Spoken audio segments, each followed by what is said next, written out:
नमस्ते। आज का हमारा टॉपिक है मुगल स्थापत्य कला की प्रमुख विशेषताएं। ईरान, मध्य एशिया और अफ़गानिस्तान में जब मिट्टी और पकी हुई ईंटों का निर्माण होता था और उन्हें चिकनी टाइलों से सजाया जाता था, इन देशों की तकनीकों में नोबदार मेहराब, तहखाना, बगली डाट और गुम्बद होती थी। भारत में इस नाम का आगमन 12वीं शताब्दी में हुआ और तुर्की आक्रमण के समय हिंदू और जैन धर्म पर आधारित वास्तुकला यहाँ प्रचलित थी। हिंदू वास्तुकला में स्तंभों और क्षैतिरों का प्रयोग होता था। भवन निर्माण में पत्थरों का प्रयोग किया जाता था। हिंदू और मुस्लिम वास्तुकला के पारस्परिक जो समन्वय था, उस समन्वय से एक नई वास्तुकला उभर के आई जिसको इंडो इस्लामिक आर्किटेक्चर यानी भारतीय इस्लामिक वास्तुकला कहा जा सकता है। फर्ग्यूसन ने मुगल शैली को पूर्णतः विदेशी बताया और हेल ने मुगल शैली को देशी और विदेशी शैलियों का उत्तम मिश्रण कहा। भारत में मुस्लिम वास्तुकला का विकास हम 3 चरणों में मान सकते हैं।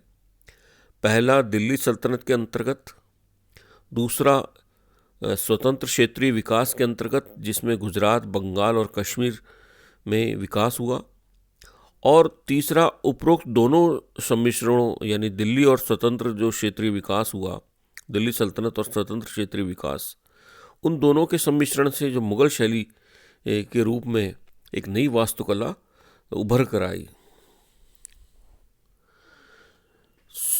दिल्ली सुल्तानों के इस्लामिक आदर्शों पर जोर दिया गया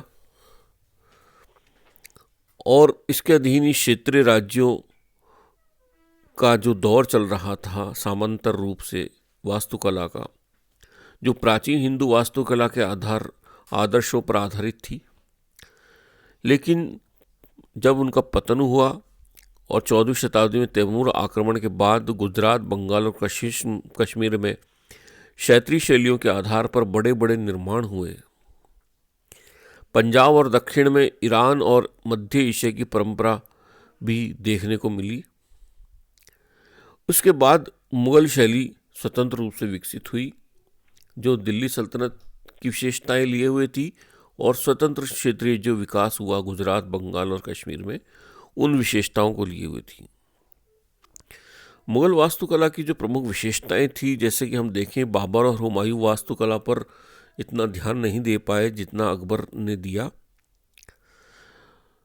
इसलिए प्रारंभिक जो वास्तुकला है पातशाहत की शक्ति के केंद्रीकरण और उसकी सत्ता की विस्तृतता और विशालता को देखते हुए बनाई गई है। बड़े बड़े विशाल किले, भवन इस सत्ता की विशालता और सुदृढ़ता के प्रतीक थे। जैसे कि हम देखते हैं कि जो पहली विशेषता हमको देखने को मिली वो शासकों की व्यक्तिगत रुचियों और दृष्टिकोण के आधार पर भवनों का निर्माण मुगल काल में हुआ।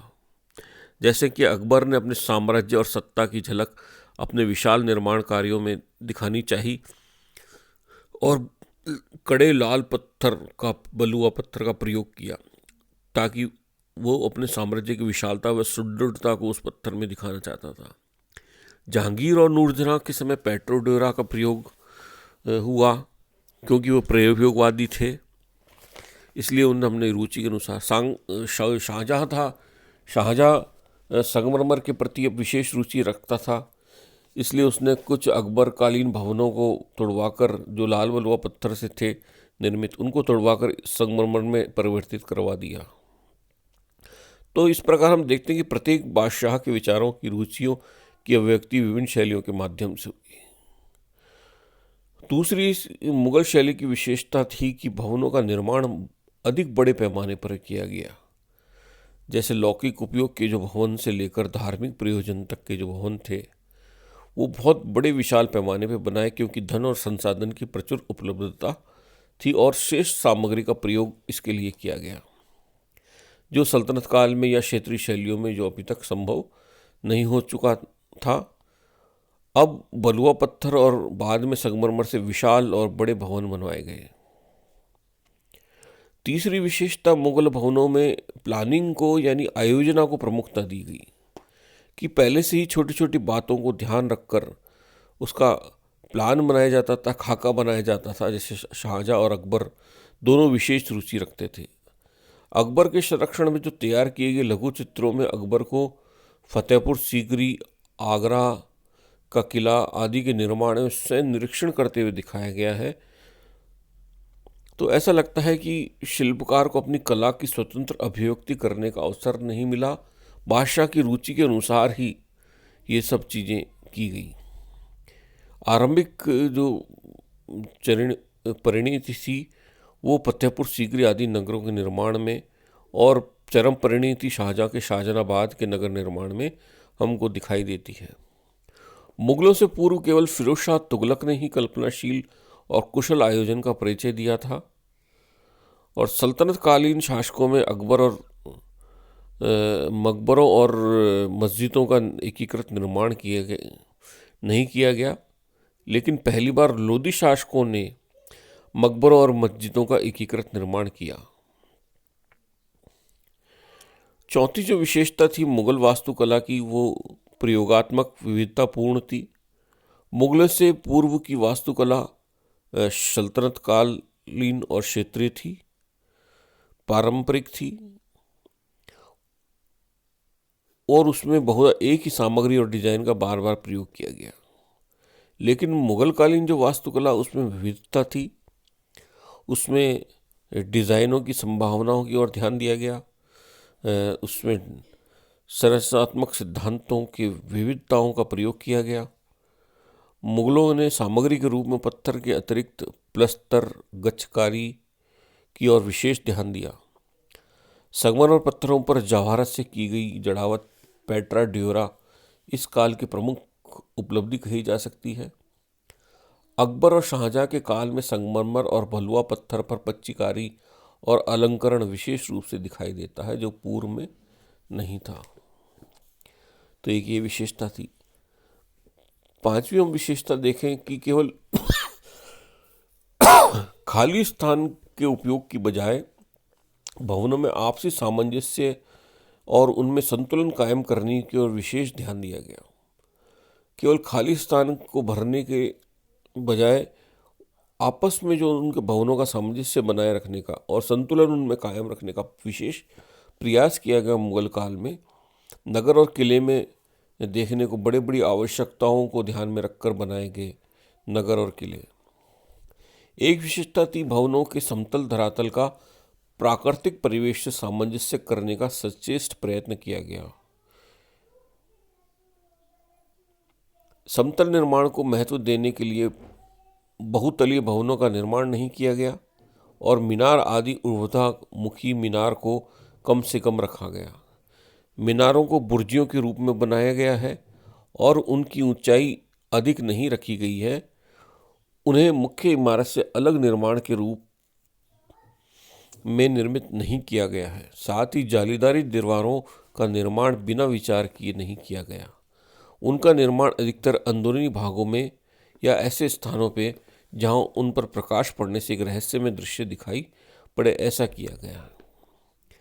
तो प्राकृतिक परिवेश से उसका सामंजस्य बिठाया गया मुगल स्थापत्य कला में।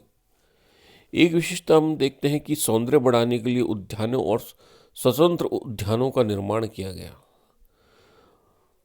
मुगल काल में बनाए गए सभी मकबरों में फारसी चारबाग पद्धति के चौकोर उद्यानों का सांकेतिक प्रदर्शन किया गया। हम देखते हैं कि इस्लाम की पौराणिक कथाओं में हस्त विहित 8 स्तर की कल्पना को मुगलों ने इन उद्यानों के रूप में दर्शाया। इन्हीं द्वारा शाही कब्रों के आसपास ऐसा घेरा बना दिया जाता था। ऐसा करने का उद्देश्य मृतक को और इस प्रकार पूरे वंश को दैवी दर्जा देने का प्रयत्न रहा होगा। तो उद्यानों और स्वतंत्र उद्यानों का निर्माण बड़े पैमाने पर मुगल कालीन शैली में हुआ। एक जो प्रमुख विशेषता थी कि मुगल वास्तुकला हिंदू इस्लामिक श्रेणियों का मिश्रण थी। मुगलों का प्रशासन और संस्कृति दोनों हम देखते हैं कि समन्वयवादी थी, सामंजस्यवादी थी।